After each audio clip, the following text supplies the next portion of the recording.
Hello everyone. इस session में हम पूरा करने वाले हैं एक सेट प्रैक्टिस को, जो कि हर तरह के कम्पिटिटिव एग्जामिनेशंस जैसे सीटेट, एनवीएस, केवीएस, पीजीटी और टीजीटी के लिए बहुत काफ़ी इंपॉर्टेंट है। तो फटाफट हम इस सेट को स्टार्ट कर देते हैं। चलिए वीडियो के अंत तक बने रहिएगा। देखिए, सबसे पहले टॉप में हम देखते हैं कि ये सेट प्रैक्टिस 10th नंबर है, जो कि प्रीवियस पेपर के बेस पर है। और इन सारे एग्ज़ाम जैसे सीटेट, एनवीएस, केवीएस, पीजीटी और टीजीटी, इनमें कैसे पैटर्न आते हैं, क्वेश्चंस का फॉर्मेट क्या होता है, उन सारे क्वेश्चंस को इसमें मतलब डिस्कस किया गया है। तो चलिए फटाफट इसे स्टार्ट कर देते हैं। देखते हैं सबसे पहला फर्स्ट क्वेश्चन। दिया है the plural of stratum is. एक वर्ड है आपका स्टेटम, जिसका अर्थ होता है ऊपरी परत। ऊपरी परत स्टेटम का मतलब होता है। अब इसका प्लूरल फॉर्म क्या होना चाहिए, मतलब इसका प्लूरल क्या होता है। जैसे आप समझे हैं कि बैक्टीरियम का होता है बैक्टीरिया, डेटम का डेटा, उसी तरीके से स्टेटम का इसमें होना चाहिए प्लूरल स्टेटा। ओके, सबसे पहले वर्ड का जेनेसिस आप पकड़ लीजिए। वर्ड के जेनेसिस को समझने के बाद में क्वेश्चन को पूरा करना बड़ा आसान हो जाता है।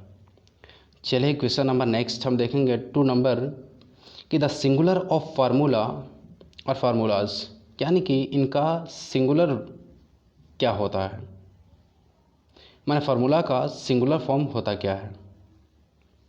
तो ऑफकोर्स देखिएगा, इसका सिंगुलर फॉर्म होता है ऑप्शन नंबर डी, जो कि फार्मूले, मतलब ये सिंगुलर फॉर्म होता है। ओके, नेक्स्ट 3rd नंबर हम समझते हैं। देखिए, इसमें विदाउट लॉजिक, ये तो एक्चुअली रटने वाला है, याद करने वाली चीज़ें हैं। 3rd नंबर दिया है कि द सिंगुलर ऑफ इंडाइसिस और इंडेक्सेस इज, माने इंडेक्स या इंडाइस का सिंगुलर फॉर्म क्या होता है। तो ऑप्शन नंबर इसमें आपको दिख रहा होगा ए नंबर, जो कि है इंडेक्स। मतलब इंडेक्स सिंगुलर फॉर्म है इंडाइसिस या इंडेक्सेस का, जिसका मतलब सूची होता है, सूची पत्र के सेंस में होता है।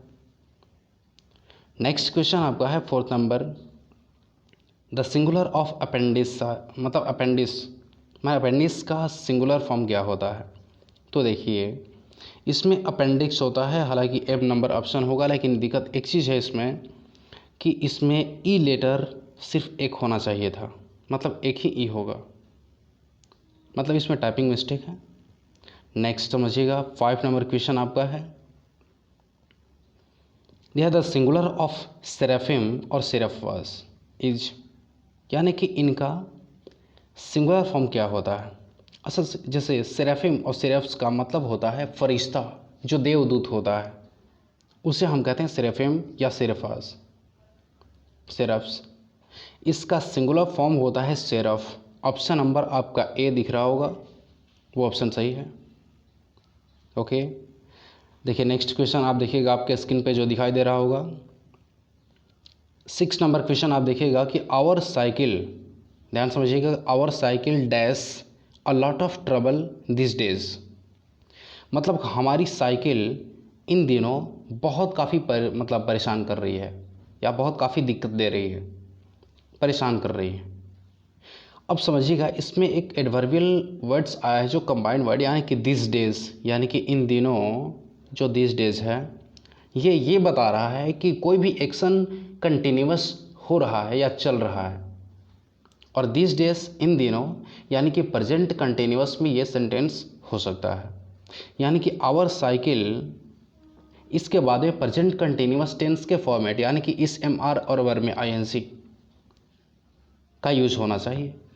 और साइकिल के अकॉर्डिंग हम इसका प्रयोग करते हैं, इसीलिए ऑप्शन नंबर आपका सही होना चाहिए, बी नंबर, यानी कि our cycle is giving a lot of trouble this days, मतलब हमारी साइकिल इन दिनों बहुत काफ़ी परेशान कर रही है या कष्ट दे रही है, दिक्कत कर रही है। नेक्स्ट समझिएगा 7th नंबर जो आपको दिखाई दे रहा होगा आपके स्क्रीन पर, ही dash this radio last year, मतलब इसका मूल सेंस ये जा रहा है, बेसिक सेंस, कि उसने इस रेडियो को पिछले साल खरीदा था, पिछले साल खरीदा था, यानी कि ये पास्ट को इंडिकेट कर रहा है। और जो भी काम अगर बीत गया है ना, तो उसको हम पास्ट इंडेफिनिट में रेफर करते हैं। पास्ट इंडेफिनिट में वर्ब का सेकेंड फॉर्म होता है। ऑफकोर्स इसमें ऑप्शन होना चाहिए बी नंबर, यानी कि he bought this radio last year.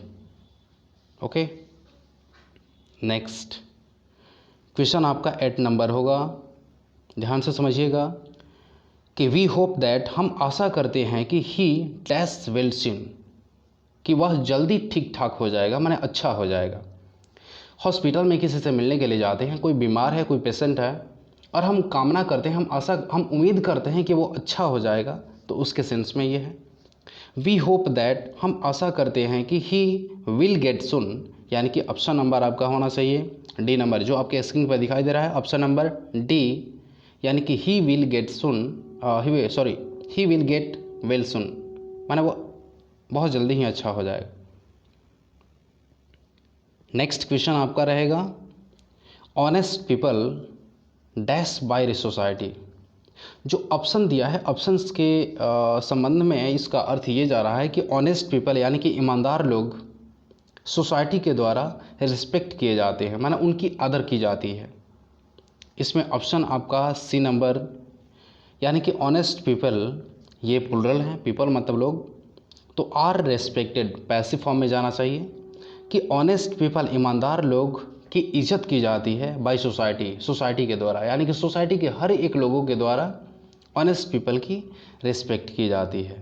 Okay, next अगला है 10 नंबर की this problem can dash easily, ये पैसिव फॉर्म में जा रहा है, ध्यान से समझिएगा कि यह प्रॉब्लम बहुत जल्दी ही सॉल्व की जा सकती है। इसमें एक चीज़ है, इसमें ये होना चाहिए कि कैन के साथ में हम बी का प्रयोग कर सकते हैं, मतलब कैन बी, यानी कि दिस प्रॉब्लम कैन बी, और तब जाके ऑप्शन नंबर बी होना चाहिए सॉल्व्ड इजीली, यानी कि this problem can be solved easily. ठीक है, नेक्स्ट क्वेश्चन अब देखते हैं 11th नंबर कि my friend often dash as if he were president, यानी कि मेरा दोस्त कभी कभी ऐसा व्यवहार करता है मानो वह प्रेसिडेंट हो, यानी कि ग्रुप का प्रेसिडेंट हो, राष्ट्रपति हो, यानी कि अध्यक्ष हो। मतलब प्रेसिडेंट का मतलब राष्ट्रपति भी होता है और इसी का मतलब अध्यक्ष भी होता है। तो देखिए एस इफ़ के बाद में जो सेंटेंस आता है ना, एस इफ़ के बाद में जो सेंटेंस आता है वो एक्चुअली पास्ट टेंस में वर्ब को इंडिकेट करता है। लेकिन एक चीज़ समझिएगा, एस इफ़ के पहले जो आने वाला सेंटेंस होता है कभी भी प्रेजेंट इंडेफिनेट यानी कि सिंपल प्रेजेंट में ही होता है। यानी कि my friend often behaves me, option number A सही होगा, यानी कि बिहेव्स। ओके, नेक्स्ट क्वेश्चन आपका है 12th नंबर, जो कि ध्यान से समझिएगा कि दिया है कि he often dash for fishing. Once again मैं रिपीट कर दूं, आपके स्क्रीन पे जो दिखाई दे रहा है 12th नंबर क्वेश्चन, यानी कि ही ऑफन, वह प्रायः, यानी कि मछली मारने के लिए जाया करता है। अब जाया करता है ये प्रेजेंट इंडेफिनेट बोलें या सिंपल प्रेजेंट बोलें, उसको इंडिकेट कर रहा है। यानी कि ऑप्शन नंबर आप देखिएगा आपके स्क्रीन पर जो दिखाई दे रहा होगा, बी नंबर ऑप्शन सही होगा, यानी कि he often goes for fishing. अब जब देखिए, जब इसमें डाउट कहीं होता है ना तो सवाल कर सकते हैं, ठीक है ना। देखिए नेक्स्ट क्वेश्चन आप देखिएगा 13 नंबर कि he was much dash by the news, यानी कि वह बहुत काफ़ी हिल गया था इस न्यूज़ को सुनकर। मतलब होता है कभी कभी दुख की घड़ी में या कोई समाचार सुनते हैं तो बहुत काफ़ी हम दंग हो जाते हैं, दंग रह जाते हैं, हिल जाते हैं, अंदर से डगमगा जाते हैं। तो he was much second by the news, यानी कि पैसिव फॉर्म में जा रहा है, सेकेंड का यूज होना चाहिए।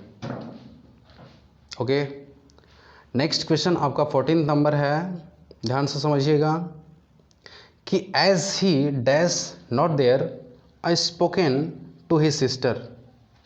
देखिएगा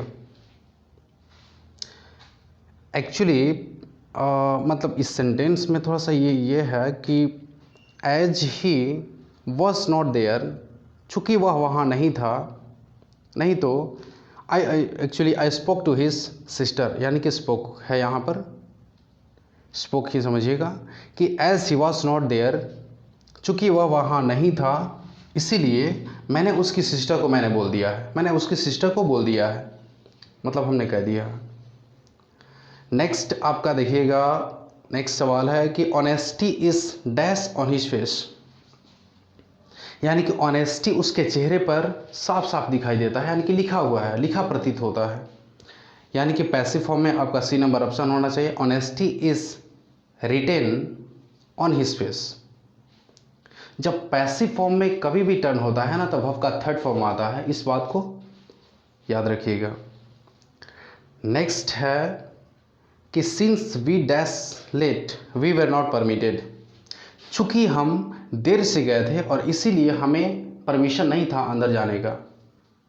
इसमें ऑप्शन आपका बी होना चाहिए, यानी कि सिंस, चूँकि वी वीआर लेट, हम लोग देर थे यानी कि देरी से गए थे, इसीलिए वी वीआर नॉट परमिटेड, इसीलिए हमें परमिशन नहीं दिया गया।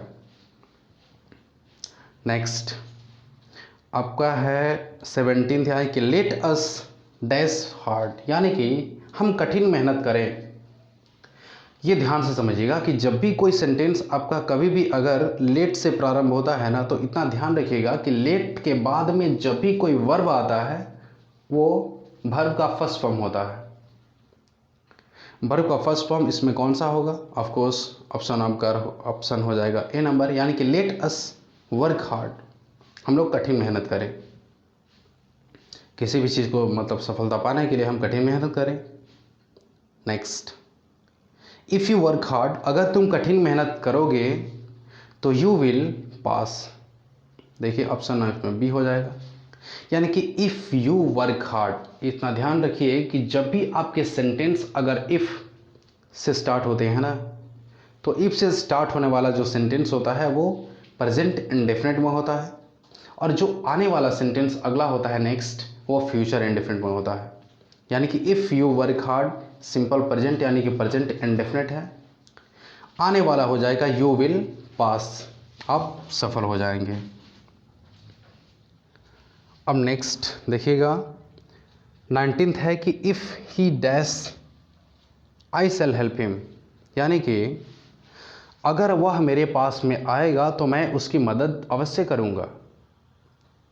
यानी कि एक चीज़ आप पहले से ही पता है कि जो सेंटेंस इफ से शुरू होता है उसको सिंपल प्रेजेंट टेंस यानी कि प्रेजेंट इंडेफिनिट में बनाते हैं। यानी कि इफ़ ही कम्स, यानी कि इफ़ ही कम्स, अगर वह आएगा तो आई शैल हेल्प हिम, मैं उसकी मदद करूँगा। नेक्स्ट एंड लास्ट क्वेश्चन देखिएगा आप, यह है यहाँ पर 20, if he dash I would help him, अगर वह मेरे पास आता तो मैं उसकी मदद करता।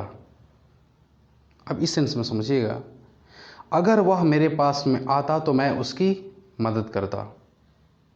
इसमें आपका ऑप्शन हो जाएगा सी नंबर, यानी कि अगर वह आता, यानी कि पास्ट में है ये, यानी कि इफ़ ही केम, अगर वह मेरे पास में आता, पास्ट को दिखा रहा है, तो मैं उसकी मदद करता पास्ट में ही। तो if I would help him. ठीक है, चलोगे, थैंक यू। उम्मीद करते हैं आपको समझ में अच्छे तरीके से आया है। तो ऐसा कीजिए, वीडियो को लाइक करके और कमेंट कीजिएगा। चैनल पे नए हैं तो सब्सक्राइब करके बेल आइकन को दबा लीजिएगा, क्योंकि हर बार नॉलेजेबल वीडियोस आपके लिए अपलोड होते रहते हैं। चलिए, थैंक यू, दैट्स ऑल।